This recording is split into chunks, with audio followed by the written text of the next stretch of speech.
สบายดีพี่น้องทางผังลาวกราบสวัสดีพี่น้องทางผังไทยและต่างประเทศไปสุขุสุคนมณีกรรมผมพอกับน้องสาอีกแล้วเนาะตอนนี้ทางน้องสากสิมาเห็ดกินเนาะทางไอ้ทงเพิ่นไปเยื่องตักแต้นเมื่อคืนนี้ทางน้องสากสิมาปิดปีกใส่ขี้แล้วก็สิขัวเนาะขัวกินกับข้าวยามเช้านี่เลยบรรยากาศยามเช้าเนาะทางน้องสากสิมาขัวตักแต้นใส่ขี้ตักแต้นเนาะเป็นจะได้ก็ไปเบิ่งกันเลยเอามันนี้ทางน้องสาวก็สิไปแกะปีกตักแตนเนาะ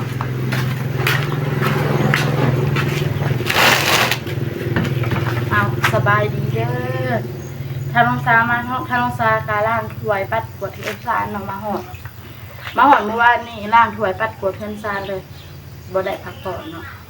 พักแต่ตอนกลางคืนไอ้ทงไปเยี่ยมน้องสาวก็นอนถ่ายอยู่ที่เลยเลยนะทำซาก็สมาดิเด็ดปีกแบบนี้เลย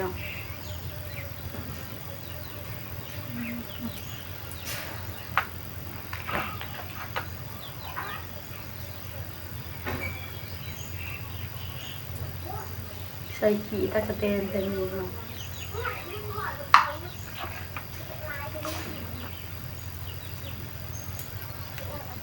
ฝนตกแมงเม่ามันอยากออกเนาะเลยกาปีกหล่นเต็มอยู่ทางซาตื่นเข้ามากับปัดปีกเป่าปีกแมงเม่าออกทางซาก็ว่าผิดว่าถือเจอเมื่อวานนี่มาหอดแล้วก็โทรหาน้องผู้พาเพิ่นเลยเนาะ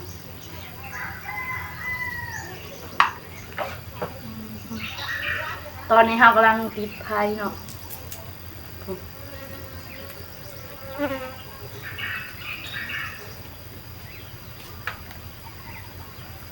หามาก็พอได้กินเนาะถ้าเราอยู่เตาถ่านก็สิไปก้านอย่างนี้แหละเนาะแต่อันนี้เราอยู่เพื่อนเนาะก็มีแต่สิก้านตักแตนเนี่ยตักแตนกับตัวใหญ่แบบนี้เลย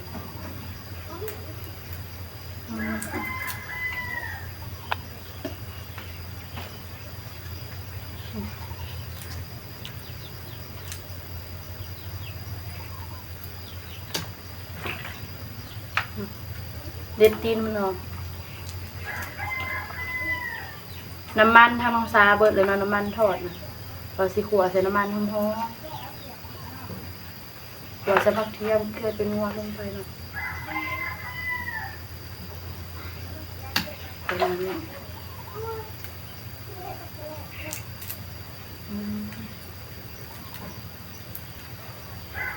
บางคนอาจสิบ่ใส่เนาะอาจสิขัวเบิดเลยเนาะแต่ในทางน้องซาใส่มันจะกินงาน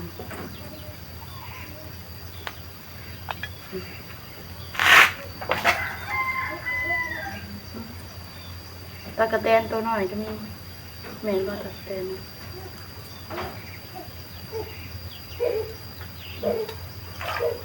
บ่ฮู้เนาะว่าแม่งยังแต่ไอ้ทงเพิ่นการมาทางน้องสาวก็สิเอาเบิดเลย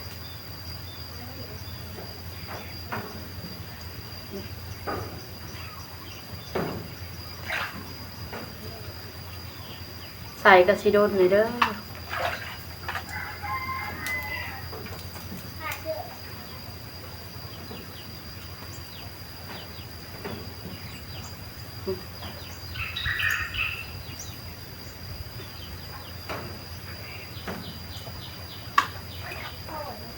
เขาก็สิได้ตีเลยนะครับ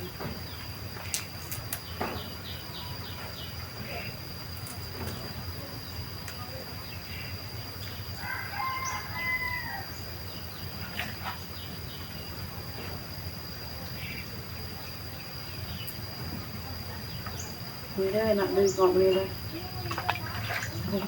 ตัวใหญ่เองเนาะ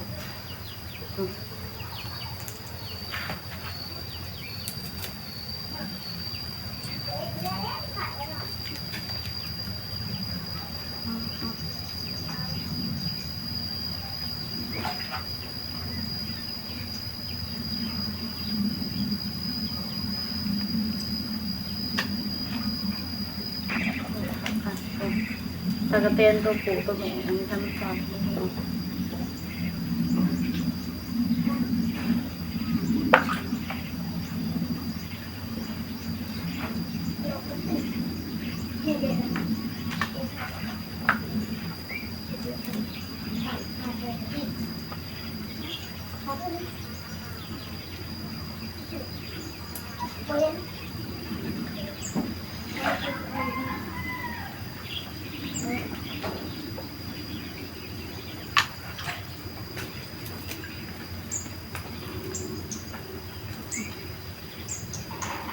ใส่มันอาจสิโดนนี่เด้อใส่คนเดียวเนาะไม่สิโดนนี่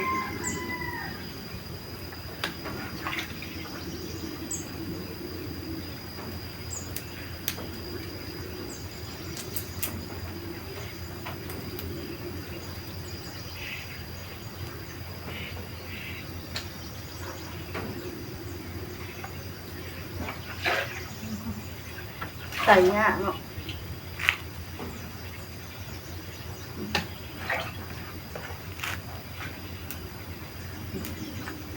ลายให้หน่อยก็ได้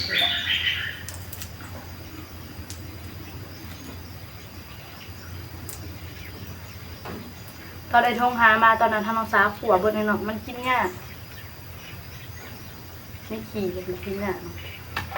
อันนี้ใส่ออกให้เนี่ย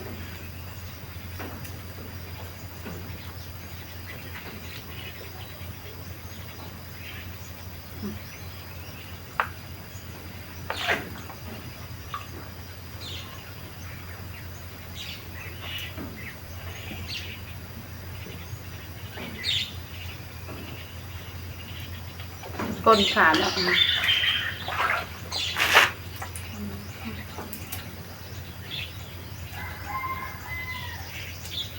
แม่ทางน้องซ้ายกับสิผ่าคงกินมาเนาะแต่ผมหัวมือได้เนาะเพราะว่าทางน้องซ้ายเอามาไม่ได้คือรถจักรมากับข้าวเนาะเอามาไม่ได้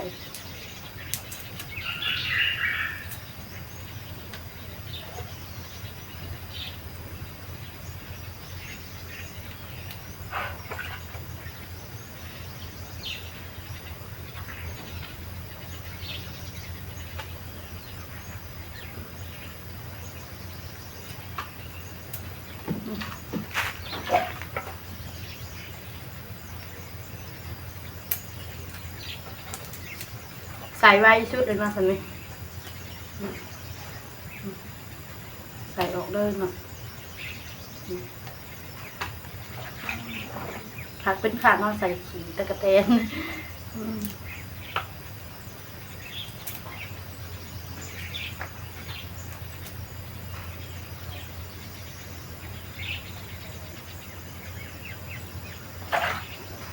น้องลิน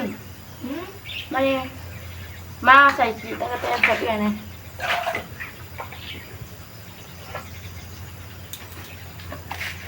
บ้านน้ำไม่เตียงก็ได้แล้วไปขึ้นกันน้องลินเพิ่นกินหมักมี่เนาะทางน้องซาบ่ได้กินหมักมี่เนาะน้องเพิ่นไปกินหมักมี่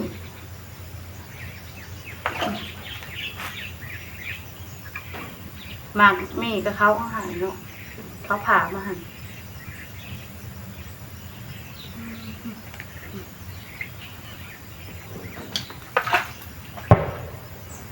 มันอยู่2 คนกับน้องหน่อยนะทอดไข่กินอะไรเพราะว่าทางน้องซาซื้อไข่ไว้แตะ1เนาะขึ้นมาทางเทียงเลยล้างมือก่อน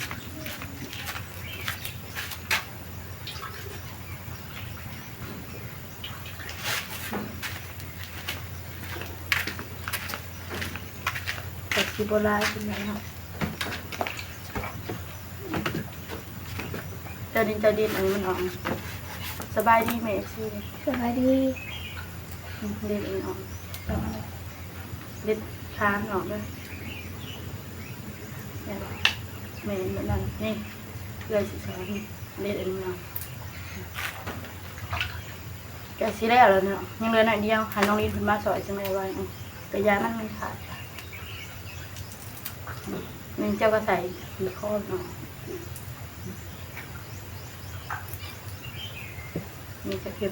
ใส่กับผ้าขึ้นมานั่นแบบนั้นดีงาม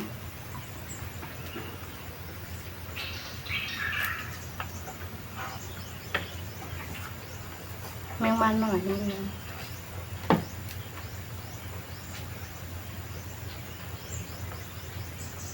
ไอ้ทองอากาศมากินนะแม่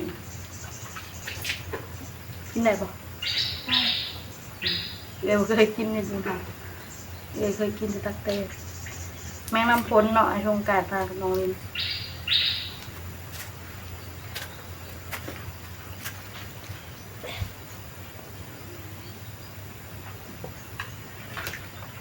ของพยามันออกก็จะ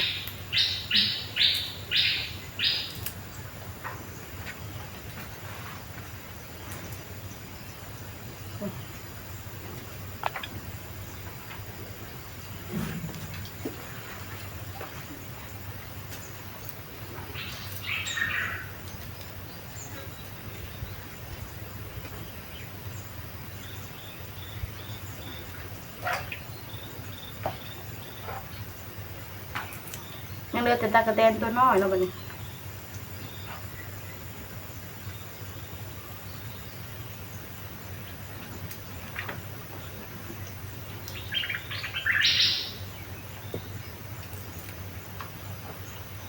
ตัวน้อยเท่ากับสิบใส่กีมแล้วไม่ใส่ง่ะ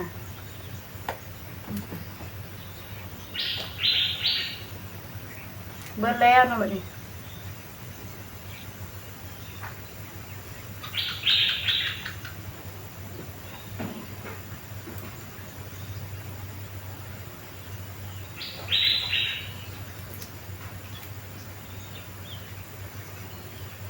ไปยืนกบกันเลยมาเดี๋ยวมาเลยเบิดแล้วนะบัดนี้นี่เลยมันนั่งจากใส่ขีแล้วเรียบร้อยปุ๊บในร้านแห้งเนาะไปทางซากสิไปขัวแล้วมันนี่ก็สิมาเห็ดกินเนาะใส่เกลืออะไรก็ใส่ไปนวดไปเนาะ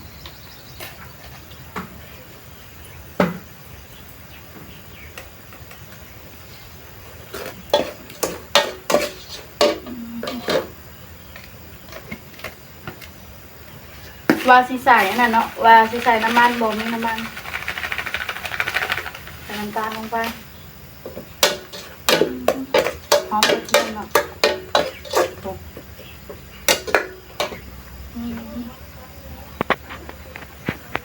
มันมาขัวเนาะ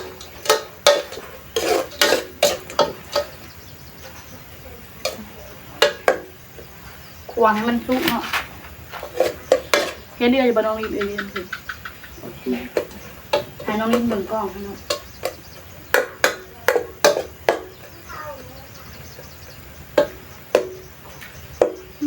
หัวตะกะแตนหอม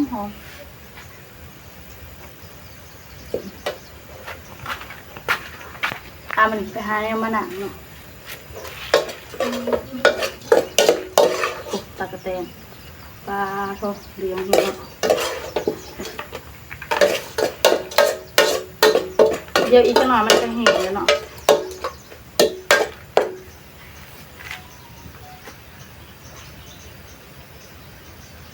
จับถ้วยหน่อยมาเร็วดิมีบอถ้วยเหลืองหน่อย เดี๋ยวเราไปจักเขา เอาถ้วยได้ก็ได้น้อง ใส่จาน ใส่จานเลย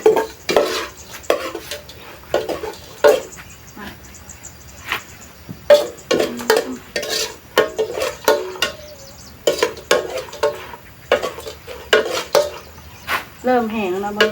ในทางซาซิซีมึงเนาะเป็นรสชาติจังไรเดี๋ยวหาไปซีมเลย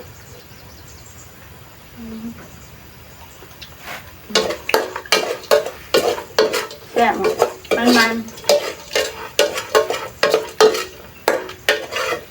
ปลาก็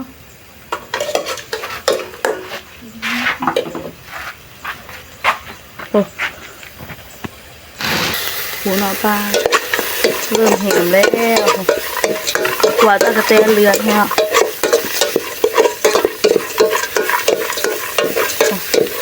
ปลาเขากับที่ใดปรุงหม้อแล้วแบบปรุงลงหนีเลยเนาะแห้งเรียบร้อยก็ไม่สิตักใส่จานเนาะบัดนี้มันก็เกือบเป็นผิดร้อยนี่เลยเนาะเป็นตาแสบแห้งมาปุ๊บตะกะแตนเลือดเลยแดงเลยมาปุ๊บกะสิประมาณนี้เนาะ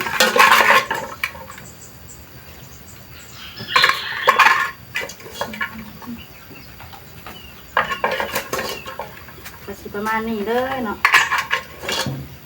หัวเป็นขีดร้อยปลาเป็นตาแสบแห้ง